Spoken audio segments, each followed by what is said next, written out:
louvor que acabamos de entoar, não nós, a Deise, o solo da Deise, quando ele fala no Salmo 137, que diz, meus irmãos, dos ribeiros da Babilônia, quando os judeus, eles se assentam e choram, por não poderem mais louvar a Deus. Eles lembravam do tempo que eles podiam louvar, que eles pegarem a harpa, louvar a Deus.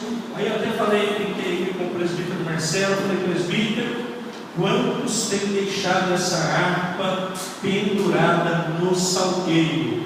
Não são poucos, mas graças a Deus, nós estamos aqui para adorar, nós estamos aqui para louvar e engrandecer o nome do Senhor. Meus irmãos, é o tempo de Deus sobre todas as coisas, e esse povo foi levado cativo, e eles olhavam em Babilônia, meus irmãos, e não havia mais, eles não tinham mais alegria, penduraram, meus irmãos, as harpas no salgueiro e não louvavam mais, e eles lembravam daquilo e choravam. Então hoje nós temos a oportunidade que nós possamos louvar, engrandecer e agradecer a Deus pela obra que Ele tem feito em nossas vidas. Amém, igreja? Amém. Então vamos abrir as nossas Bíblias. Eu já orei, pode ficar sentado. No livro de Juízes, nós vamos falar de um homem conhecido, mas não falaremos nem do lagar e nem da pisadura do lagar. Falaremos de outro assunto que está no capítulo seguinte, capítulo 7. Esse homem é Gideão, o homem, meus irmãos, que foi separado por Deus para uma obra. Juízes, capítulo 7, eu vou ler do versículo 1 ao versículo 8.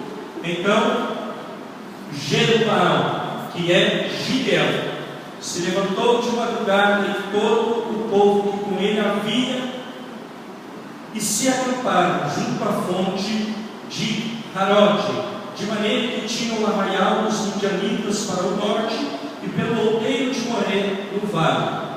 E disse o Senhor a Gideão: muito é o povo que está contigo, para eu dar os midianitas em sua mão, a fim de que Israel se não glorie contra mim, dizendo: a minha mão me livrou.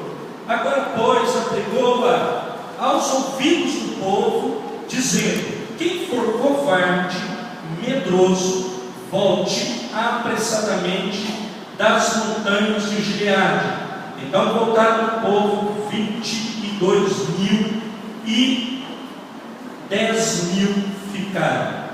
E disse o Senhor a Gideão: ainda muito povo há, faze-os descer as águas, e ali os provarei. E serás que aquele que eu disser, este irá contigo, este contigo irá, porém todo aquele que eu te disser, este não irá contigo, este não irá. E fez descer o povo as águas. Então o Senhor disse a Gideão: qualquer que lamber as águas com a língua, como lambe o cão, este porás à parte, como também a todo aquele que se abaixar de joelhos e beber. E foi o número dos que lamberam, levando a mão à boca, 300 homens. E todo o resto do povo se abaixou de joelhos a beber as águas. E disse o Senhor a Gideão: com estes 300 homens que lamberam as águas, vos livrarei, e vos darei os midianitas na tua mão, pelo que toda outra gente se vá, cada um ao seu lugar. E o povo tomou na sua mão a provisão e as suas buzinas, e ele enviou todos os outros homens de Israel, cada um à sua tenda, porém os 300 homens reteve, e estava no arraial dos midianitas, abaixo do vale. Meus irmãos, eu quero, parece que nós vamos até assustar com isso, né? Eu não quero aqui, meus irmãos, falar de covarde, dos que penduraram a harpa, não quero falar nada disso. Eu quero falar, meus irmãos, da oportunidade e das oportunidades que o Senhor Ele dá às nossas vidas.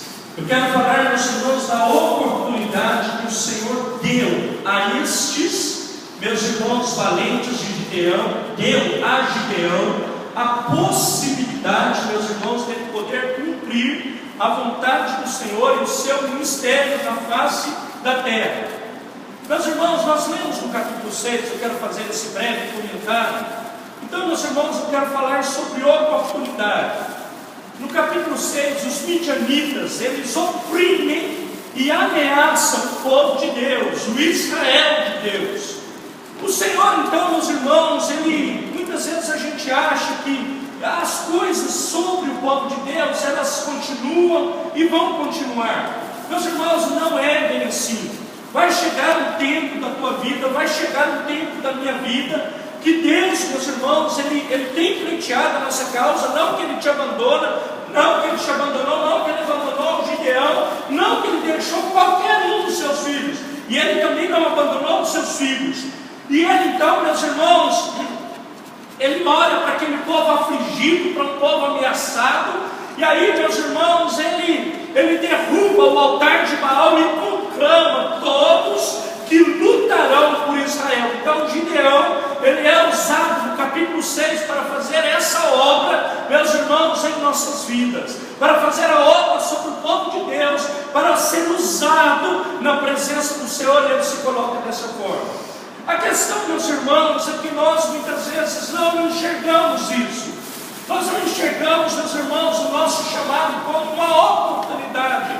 Nós não enxergamos, meus irmãos, aquilo que Deus Ele dá para a nossa vida como uma oportunidade. Nós não enxergamos, meus irmãos, aquilo que o Senhor entrega à nossa vida, os nossos dons, a nossa sabedoria, o nosso conhecimento, tudo que Ele nos dá. Ele está te dando uma oportunidade na face da terra de você poder fazer alguma coisa, porque uns tantos outros não têm oportunidade, por exemplo, que eu tenho e que você tem, de estar hoje dentro de uma igreja para celebrar uma festa ao Senhor.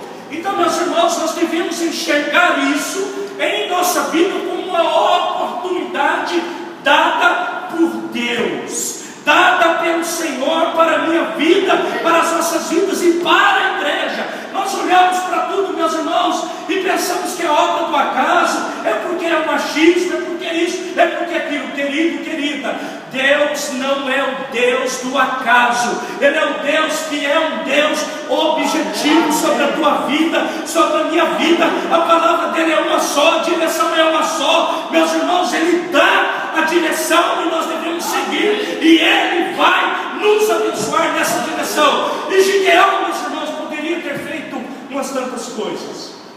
Ele tinha um grande exército, um exército de 32 mil homens. Aí o Senhor reduz esse exército para 300. Aí você fala assim: Deus está de brincadeira. Ele luta contra os midianitas, que possivelmente eram 120 e poucos mil. E aí, meus irmãos, ele manda Gideão tirar todos esses. Quero fazer um adendo. Possivelmente, se Deus não der outra direção, outros amados ouvirão isso aqui, sabe.